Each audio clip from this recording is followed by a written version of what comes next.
Hello everyone, welcome to your channel in rational classes. आप लोग का बहुत बहुत स्वागत है रेशनल क्लासेस में। आज हम लोग पढ़ेंगे एपोस्ट्रोफी एस का प्रयोग तथा एपोस्ट्रोफी का प्रयोग के बारे में पढ़ेंगे।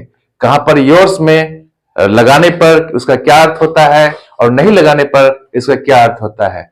That's all. हम लोग आगे बढ़ते हैं। पॉइंट समझ लीजिए। प्राणी सूचक नाउन के अंत में एपोस्ट्रोफी एस का प्रयोग किया जाता है। इसका पजेसिव बनाने के लिए निर्जीव के साथ नहीं किया जाता है। That's all. याद रहे, प्राणी सूचक नाउन के अंत में एपोस्ट्रोफी एस का प्रयोग किया जाता है। इससे ही पजेसिव केस बनता है। निर्जीव वस्तुओं के नाम के साथ एपोस्ट्रोफी एस का प्रयोग नहीं किया जाता है। एपोस्ट्रोफी एस का अर्थ होता क्या है? इसका अर्थ होता है का, के, की। That's all. हम लोग लास्ट क्लास में पढ़ चुके हैं कि एपोस्ट्रोफी एस का अर्थ होता है का, के, की, और दूसरा अर्थ उसका होता है संबंध बताने के लिए भी प्रयोग किया जाता है। तो हम आज मेंशन करेंगे हम लोग किसके बारे में कि एपोस्ट्रोफी एस का प्रयोग प्राणी सूचक नाउन के अंत में किया जाता है। जैसे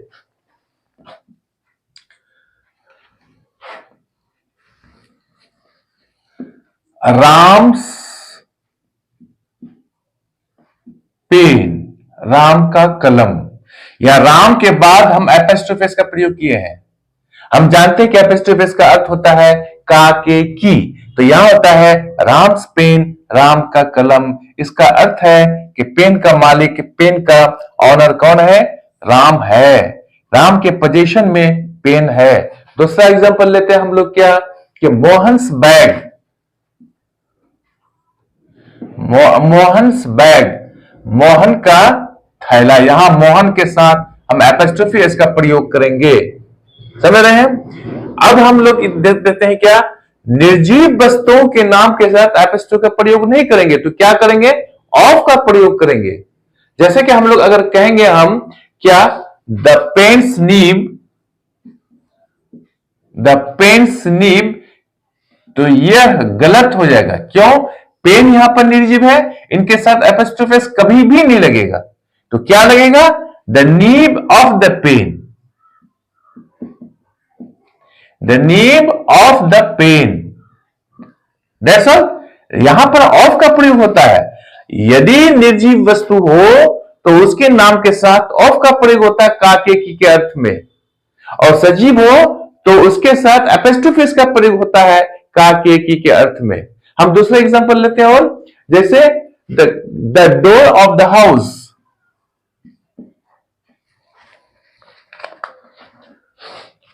the door of the house,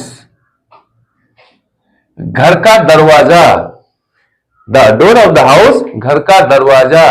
okay. The colour of the pen, the colour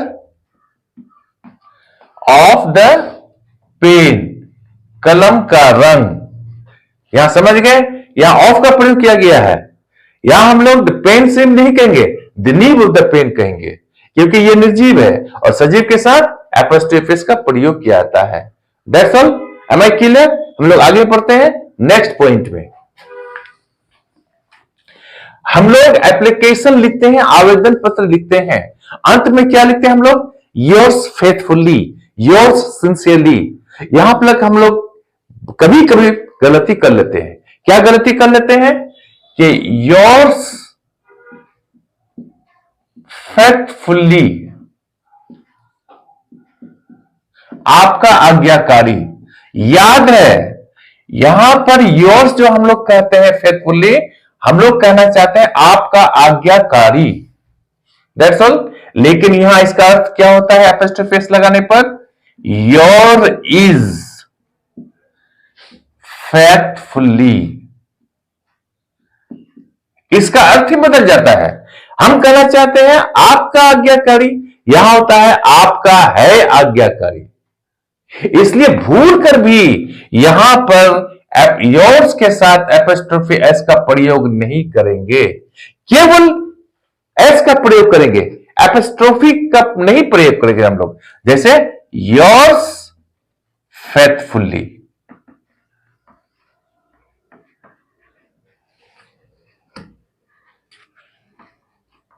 yours फेथफुल्ली, यहां पर योर्स एस के ऊपर एपोस्ट्रोफी का प्रयोग कभी भी नहीं करेंगे हम लोग, समझ रहे हैं। जैसे उसका उदाहरण लेते हैं हम लोग, तो दूसरा एग्जांपल ITS, उसके ऊपर हम लोग एपोस्ट्रोफी एस का प्रयोग करते हैं, तो इसका बराबर क्या होता है, इट इज, इट्स। अगर इट्स के ऊपर एपोस्ट्रोफी एस हो तो इसका होता है इट इज। एग्जांपल में हम लोग लेते हैं, I have a pen, it's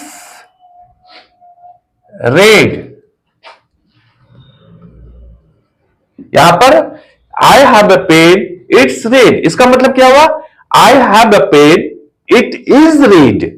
क्योंकि यहां पर इट्स के साथ हम लोग एपोस्ट्रोफी का प्रयोग करते हैं, तो इसलिए यहां पर क्या होता है, it is red. That's all.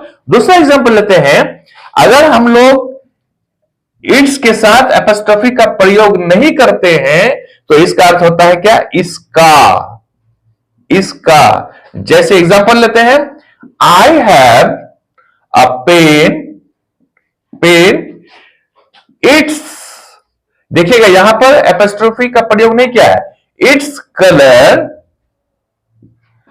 Is red, इसका रंग लाल है।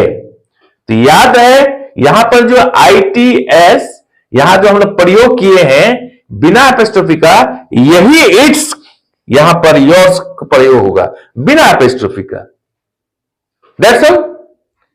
हम लोग कभी भी एप्लीकेशन लिखते समय अंत में योर्स के साथ एपोस्ट्रोफी का प्रयोग नहीं करेंगे, नहीं तो उसका अर्थ बदल जाता है। उसका अर्थ होता है आपका है फेथफुल्ली, आपका है आज्ञाकारी, जबकि हम लोग कहना चाहते हैं आपका आज्ञाकारी। इसलिए हम लोग क्या करेंगे, योर्स के साथ एपोस्ट्रोफी का प्रयोग नहीं करेंगे। That's all. Am I clear. अब हम लोग तीसरा पॉइंट में आते हैं।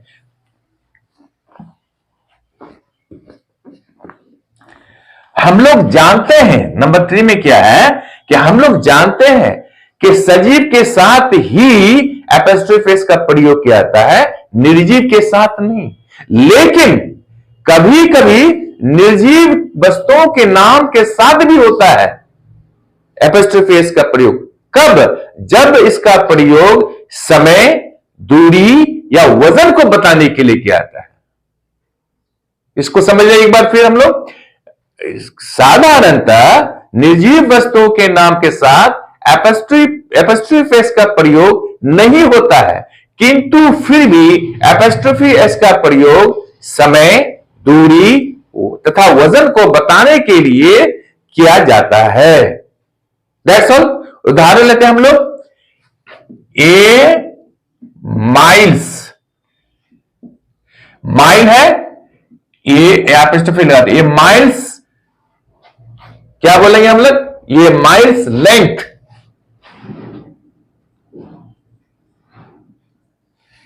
ये माइल्स लेंथ, 1 मील की दूरी।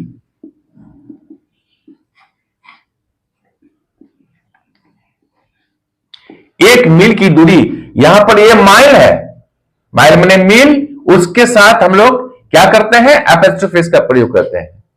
That's all. नेक्स्ट एग्जांपल लेते हैं हम लोग, 2 years एक्सपीरियंस, 2 years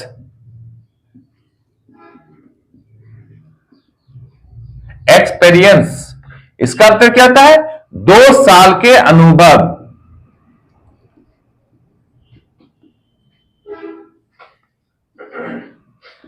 दो साल के अनुभव। नेक्स्ट एग्जांपल लेते हैं, ए डेज जर्नी, ये डेज जर्नी, इसका अर्थ क्या होता है, 1 दिन की यात्रा। फिर नेक्स्ट एग्जांपल, ये वीक्स हॉलीडे, ये वीक्स हॉलीडे, वीक के साथ हम लोग क्या करेंगे, एपोस्ट्रोफी का प्रयोग करेंगे, वीक्स हॉलीडे। 1 सप्ताह की छुट्टी, ये वीक्स हॉलीडे, 1 सप्ताह की छुट्टी। That's all. नेक्स्ट एग्जांपल लेते हैं हम लोग, इसी तरह से लेते हैं, ये मंथ्स, ये मंथ्स, 1 महीने का अब्सेंस, 1 महीने का अब्सेंस, 1 महीने की अनुपस्थिति या फिर गैर हाजिरी। That's all. तो हम क्लियर हो गए। इसमें हम लोग कह रहे हैं कि हम लोग जानते हैं कि निर्जीव वस्तुओं के नाम के साथ एपोस्ट्रोफी एस का प्रयोग नहीं होता है, किंतु फिर भी एपोस्ट्रोफी एस का प्रयोग समय, दूरी तथा वजन बताने वाले शब्दों के साथ होता है। जैसे हम लोग पढ़ लिए ये माइल्स लेंथ, 2 years एक्सपीरियंस, ये डेज जर्नी, ये वीक्स हॉलीडे, ये मंथ्स अब्सेंस। That's all. आज हम लोग यहीं पे रखते हैं। आपको ये वीडियो कैसी लगी हो?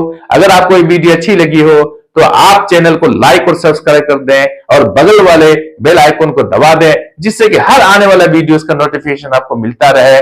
आप लोग स्वस्थ रहे, हंसते रहे, मुस्कुराते रहे, पढ़ते रहे और आगे बढ़ते रहे। Thanks, bye.